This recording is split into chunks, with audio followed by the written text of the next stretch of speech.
Bonjour à tous, c'est Marhaba de cette semaine en Turquie, je suis Jalal Haddad.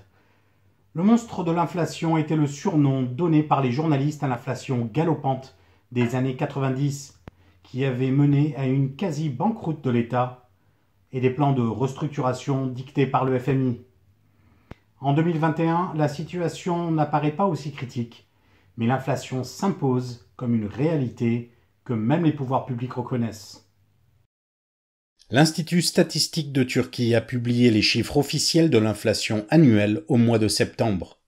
Selon cet organisme, les prix à la consommation ont augmenté de 19,58% en un an.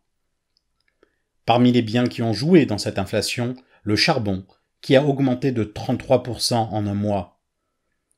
Avec ces nouveaux chiffres officiels, l'écart entre les taux d'intérêt directeurs et l'inflation a encore augmenté.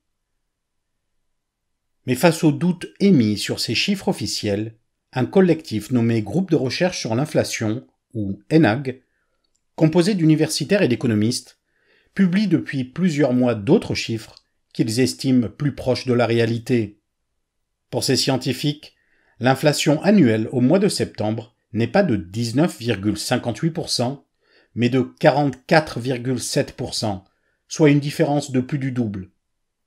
Ces publications qui viennent apporter un autre éclairage sur l'inflation, sujet très sensible politiquement, ont provoqué la réaction des autorités. Un procureur à Istanbul a lancé des investigations suite à une plainte du ministère des Finances contre ce collectif. La baisse du pouvoir d'achat occupe une place importante dans les débats. Pour le président et chef de l'AKP Recep Tayyip Erdoğan, les responsables sont les enseignes de la grande distribution, accusés de pratiquer des prix, je cite, abusifs. Afin de lutter contre ceux qu'il qualifie de responsables de la hausse des prix, il a annoncé l'ouverture de plus de 1000 magasins de coopératives agricoles. Lors d'une visite dimanche dernier à l'un de ces points de vente, le chef de l'AKP a déclaré que les prix qui y étaient pratiqués étaient, je cite, corrects. Selon la quasi-totalité des enquêtes d'opinion, l'inflation et le chômage font partie des problèmes prioritaires pour les électeurs. Des domaines sur lesquels Erdoğan a surfé durant les années 2000, mais qui aujourd'hui lui posent problème.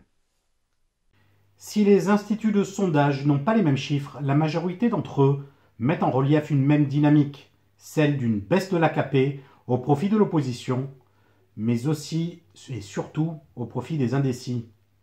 Dernière en date, l'étude de Conda pour le mois de septembre. L'Institut d'enquête d'opinion Conda, réputé pour son sérieux, a publié ses derniers résultats en septembre. Le taux de popularité du parti gouvernemental AKP, qui était de 36,1% en juillet, est tombé à 32,7% en septembre. Lorsqu'on leur a demandé si l'actuel président Recep Tayyip Erdoğan va remporter la prochaine élection présidentielle, 64% des personnes interrogées ont répondu par la négative. Le MHP, allié ultranationaliste du gouvernement, voit son intention de vote tomber à 8,9%, ce qui porte le total de l'alliance du peuple nouée entre l'AKP et le MHP tomber à 41,6%. Une chute continue. En juin, ce chiffre était de 46,5% et en juillet, de 45,4%. Dans l'opposition, l'Alliance de la Nation, la part des voix du CHP tombe à 24,8%, tandis que le taux de vote du İYİ Parti passe à 19,3%. Alors que le taux de popularité du CHP était de 25,6% en juillet, la popularité du İYİ Parti était de 15,7%. Selon l'enquête, le taux du CHP a diminué de 0,8 points en septembre, tandis que le İYİ Parti en hausse de 3,6 points. Concernant l'Alliance nationale, le total des voix du CHP et du İYİ Parti a augmenté de 2,8 points pour passer à 44,1%.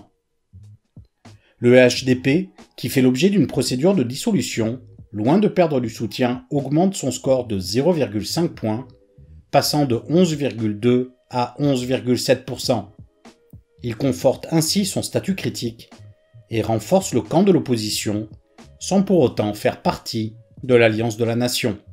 Alors que la situation semble difficile pour le pouvoir, une vidéo a été mise en circulation via le compte Twitter du président et chef de l'AKP. On le voit jouer au basketball. Au-delà d'une opération de communication politique, cette vidéo met la lumière sur un autre sujet.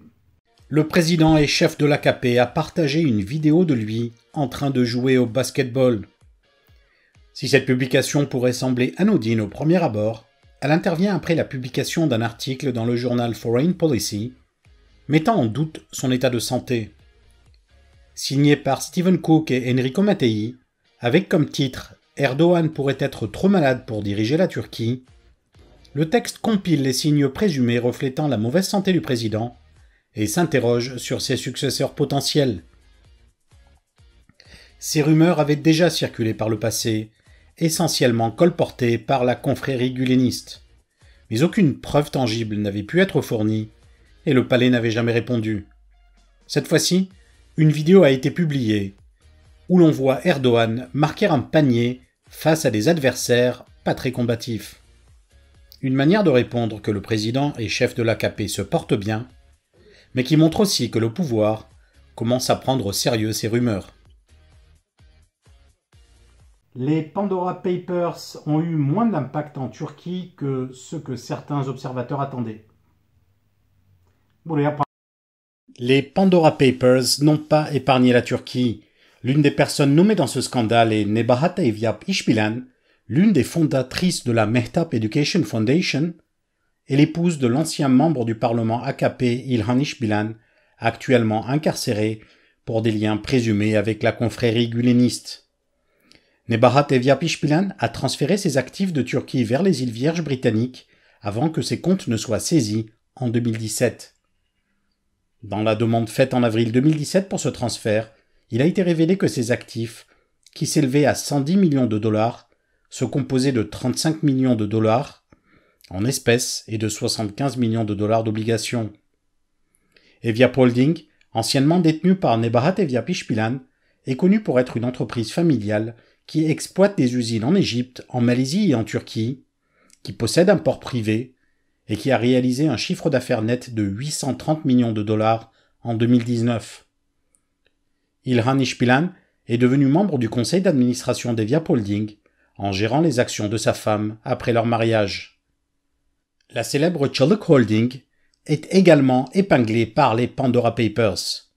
Les documents montrent que 4 sociétés offshore basées dans les îles Vierges britanniques sont affiliées à Çalık Holding, l'une des entreprises à la croissance la plus rapide de l'ère AKP. Ces sociétés associées aux dirigeants de Çalık Holding disposent de millions de dollars dans leurs comptes et sont utilisées pour les transactions commerciales de la holding. Alors que l'allié du pouvoir ultranationaliste Devlet Bahçeli a rendu coupables du chômage les vendeurs de kebabs séparatistes, Recep Tayyip Erdogan a lui qualifié les étudiants protestataires de Boğaziçi de terroristes. Des étudiants qui voulaient protester contre l'arrestation de 2 étudiants à l'université de Boğaziçi ont de nouveau été empêchés par la police hier. 14 personnes ont été arrêtées, alors que 10 des personnes détenues ont été libérées dans la soirée. 4 ont comparu devant un juge ce matin. C'est après que le président et chef de l'AKP, Recep Tayyip Erdogan, ait qualifié les étudiants protestataires de, je cite, « terroristes » que les étudiants avaient été arrêtés.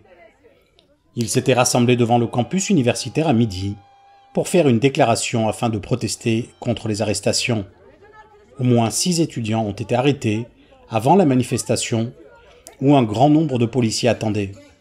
Les étudiants se sont réunis dans le campus sud pour marcher vers les portes. La police a alors tenté d'empêcher les étudiants de quitter le campus. Un autre groupe d'étudiants a été arrêté lors des affrontements qui ont suivi avec la police. Après les manifestations, les étudiants ont marché jusqu'aux portes et ont exigé que leurs camarades soient libérés. Le bureau du gouverneur d'Istanbul a annoncé qu'un total de 14 personnes avaient été arrêtées après les affrontements. Dans une déclaration, le gouverneur dit « Aujourd'hui à midi, un total de 14 suspects, dont 8 n'étaient pas des étudiants de l'université de Boğaziçi, ont été arrêtés et une action en justice a été engagée contre le groupe qui s'était rassemblé illégalement devant la porte sud de l'université de Boğaziçi en ignorant les appels à se disperser par les forces de police. Et c'est tout pour cette semaine. Merci de nous avoir suivis. À la semaine prochaine.